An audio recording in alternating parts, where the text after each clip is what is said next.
ठाकुर जी बहुत मीठा बोलते हैं। जब बोलते तब ऐसे लगता है जैसे कि कानों से हम मधु पी रहे हैं, हनी पी रहे हैं, उतना मीठा बोलते हैं। और मीठा बोलने के सिवाय उन्हें और कुछ आता ही नहीं है।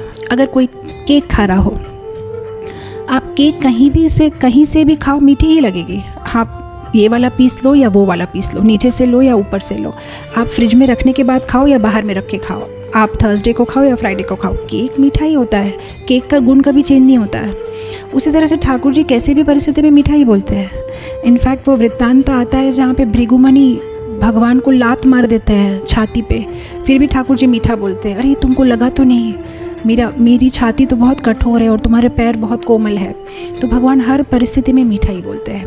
इनफैक्ट इवन जब कालिया सांप को भगवान मारते हैं अपने पैरों से, फिर भी बोलना क्या कहते हैं भगवान, बोलते ओ किंग ऑफ स्नेक्स, अरे मैं राजा हो तुम, सर्पों के राजा, तुम्हें बहुत दर्द हुआ क्या, ऐसा कहते हैं ठाकुर जी।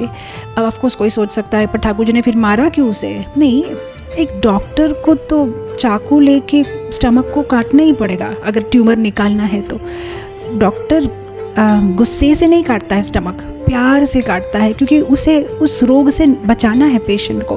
तो ठाकुर जी भी जब कालिया के फेन पे नाच रहे हैं या उसे दंड दे रहे हैं तो गुस्से से नहीं दे रहे हैं, वो उसे प्रेम करते हैं, तो प्रेम से दे रहे हैं, क्योंकि उसके अंदर में जो ईर्ष्या है, अभिमान है, उसको बाहर निकाल के फेंकना है।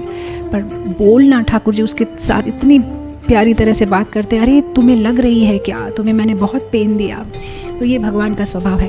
प्रियम वदा, बहुत ही मीठा बोलते हैं। वचनं मधुरं चरितं मधुरं, वचनं मधुरं चरितं मधुरं, वसनं मधुरं वलितं मधुरं, वसनं मधुरं मधुरं, चलितं मधुरं भ्रमितं मधुरं, चलितं मधुरं भ्रमितं मधुरं, मधुराधिपतेरखिलं